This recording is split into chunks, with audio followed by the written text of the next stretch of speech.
What if I told you all you had to do in life is concentrate more on what you want and less of what you don't want? Change your thinking to change your reality.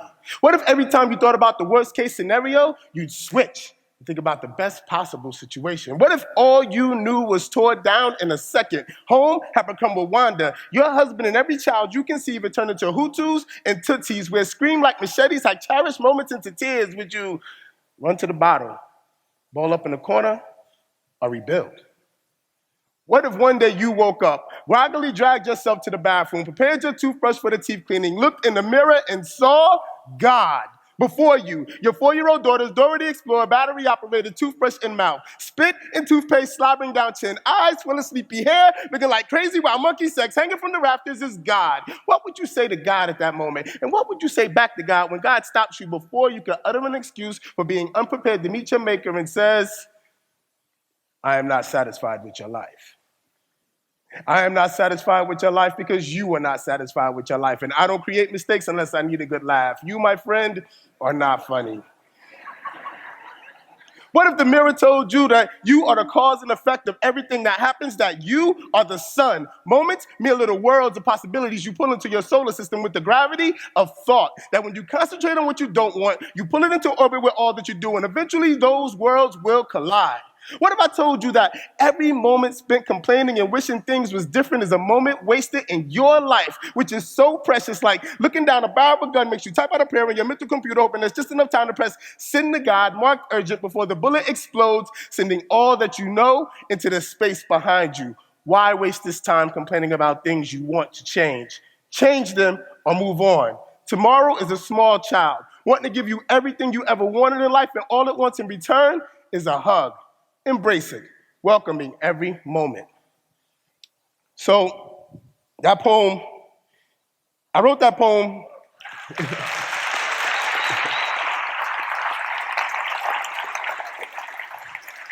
Or let me rephrase that. Buddha says, Gautama Buddha says that misery is living in the past or having anxiety about the future. It's like misery. To be miserable is to want what you had in the past or to have some desired outcome for the future. Sankofa is a word from Ghana. It literally means go and get it, bring it back. You know, it literally is supposed to be, when you see the Sankofa symbol, it's a bird with its head turned backwards and a precious jewel in its mouth. And what it's doing is it's grabbing the history, grabbing the culture, grabbing the lessons learned from the past, bringing it in the present, so you don't make the same mistakes in the future. When I wrote that poem is about being present. It's about being in the moment, about being here right now. When I wrote that poem, I was miserable. I wrote that poem because I was miserable. I wrote that poem because I was living in the past.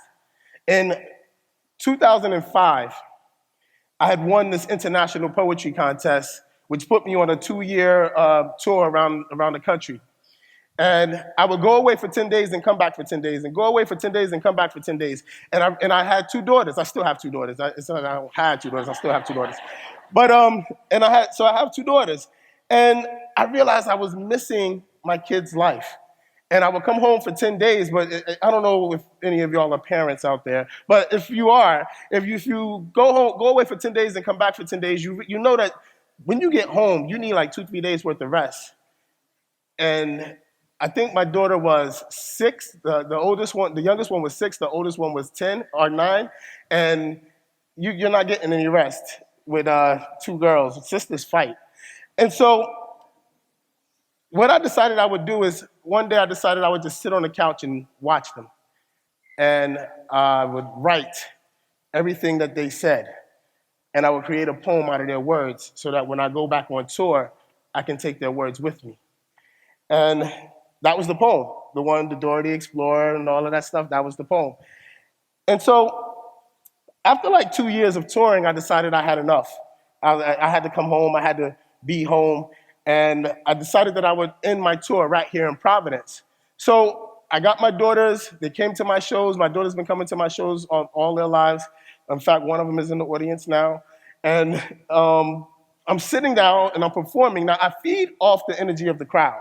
I feed off. If I'm looking at you and you're looking at me pensive, I get pensive. If I'm looking at you and you're happy and excited, then I get happy and excited. Like the smile over there, it's beautiful. I can see that I'm smiling. So I'm looking out in the audience, and I come across this little girl who is my daughter, and she's like this. And now I'm like, what did I do? And so I keep going, and then my oldest daughter gets up and walks out the room.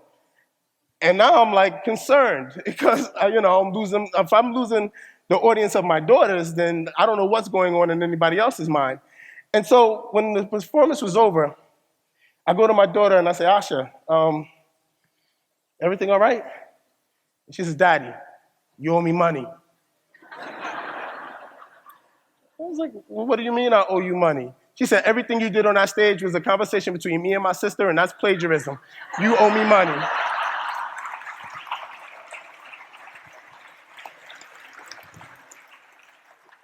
So I said, you ain't getting no money.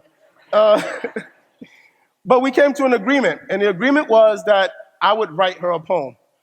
And the poem that I wrote was specifically for her. I couldn't do it anywhere else. I can only do it for her for a period of 2 years. Are y'all interested in hearing that poem? Are y'all interested in hearing that poem? All right. Let me take you where the wild things are. Together we'll discover where the sidewalk ends while singing silly mnemonic songs reminding us of places we can only imagine going, like Mrs. Venus eats messy jelly sandwiches using 9 plastic spoons. At the end of our journey, we'll sit under the giving tree, talk about Amelia Bedelia, Alex's very bad day, and Harold's purple crayon. We'll have stone soup for lunch on top of spaghetti, all covered with cheese until the ants go marching one by one. I want to keep you at a time when all the world's a rainbow, where New York towers and London bridges never fall down. When you're happy, you know it so much, the clapping of hands and stomping of feet resonates as earthquakes in China, proving it's a small world after all. When your secret garden is the size of a jungle book, you realize the twinkle twinkle of every star is not in wondering how far up in the sky, but the greatness we see behind each other's eyes. And when that happens, little boys will never worry about being the only Baa black sheep in the room. And little girls will never worry about old MacDonald having anything in his pocket but a smile. I once heard a kid say, there are 2 types of humans, children and people. See, children are like letters of the alphabet. All of the children could get along because all could be sung to the tune of the same song, and bam, there was a light in the attic. As I said to myself, somewhere in the aging process, our innocence becomes lost boys following Peter Pan. What a wonderful world if we never grew up, if we always remained little engines that could create our own wonderlands. What if we never became precocious grown-ups from our heads, shoulders, knees, and toes, and like the letters of the alphabet, the more we get together, the happier we would be. So come with me. Let me take you where the wild things are. Together we'll sing a rainbow over in the meadow, way out west in Kansas. So that's that poem.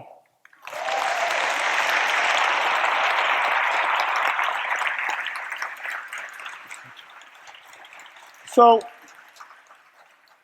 if anybody, everybody that knows me knows that I can't sit still.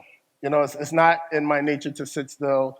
I just, if I'm sitting still, I'm still for days. But when I'm moving, I'm moving. So I had this job. I was bartending. I was doing all this stuff. I was doing the daddy thing. I was trying to, be a responsible parent.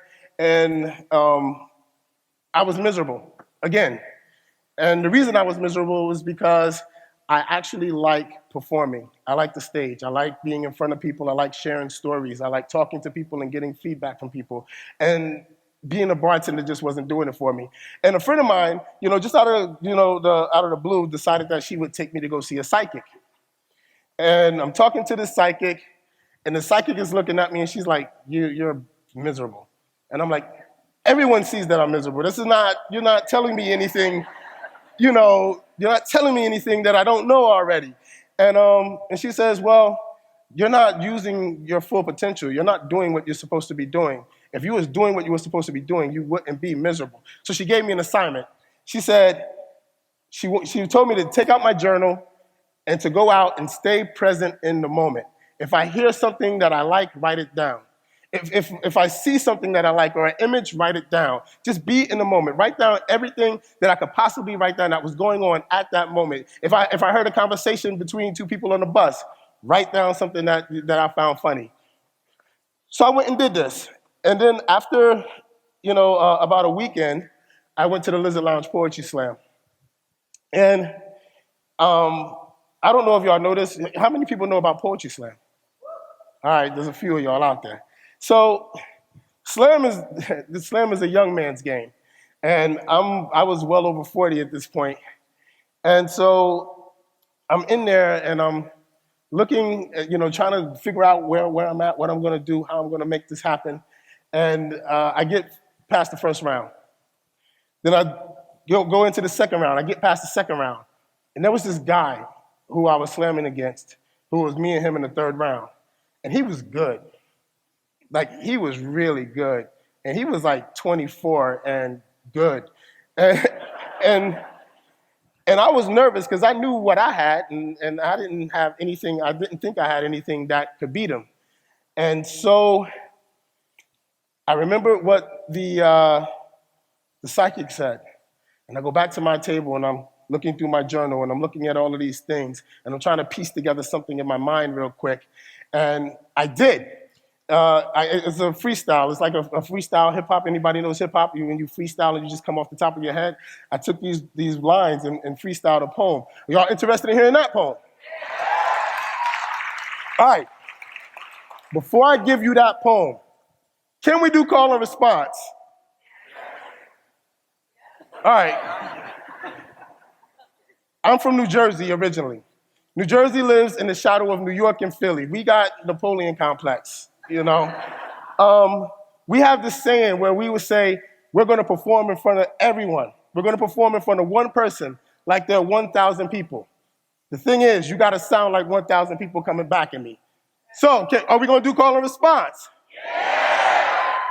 It's like 940. Second thing is, how many people have been to church? Not church, church. Church is what happens below the Mason-Dixon line. Church is what happens when the preacher says something and you say something back to the preacher. We're about to go to church. I say spoken, you say word, spoken. What happened to 1,000? I say spoken, you say word, spoken, spoken. I say take it, you say higher, take it, take it, spoken, take it, spoken, take it. All I have in life is right now. And right now, I don't know what's going to happen because there are a lot of right nows happening right now. But I do know I like to make this now the best now it could possibly be. And you can help me by repeating after me. So please repeat after me. I dedicate this perfect now to being the best now it can possibly be. We don't have time to concern ourselves with the petty things in life, minimizing our nows. A friend of mine once told me there are a plethora of personality types in the world. One definite factor in life, meeting assholes is unavoidable. Assholes have but one purpose, to poop. And they will poop on you with no regard simply because that's who they are. Assholes. But an asshole's position low on the body means you have to be lower than an asshole in order to be pooped on by one. So the trick to avoid being pooped on is to never allow yourself to be lower than an asshole.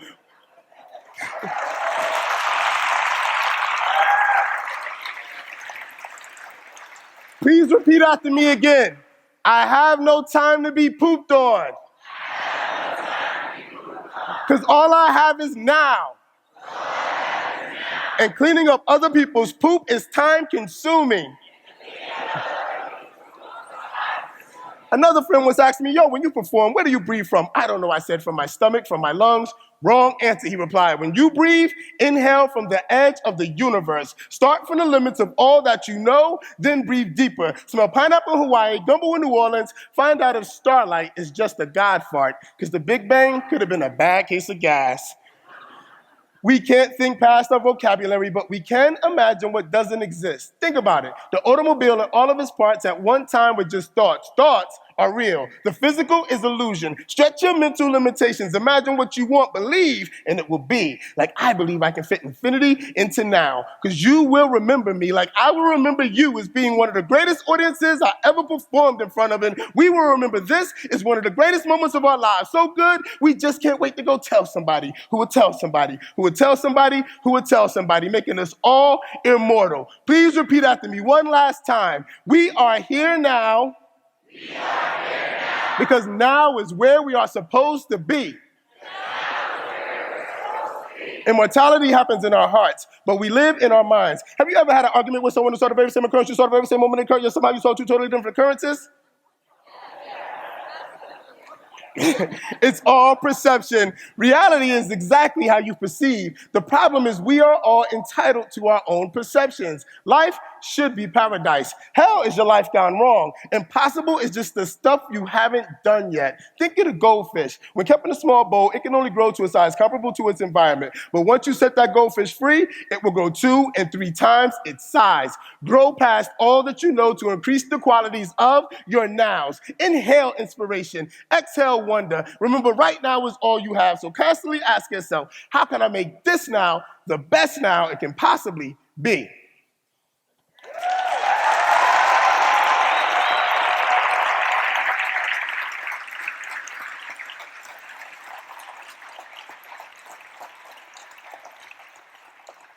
So the end of the story is I won the slam. Yup, I did. And I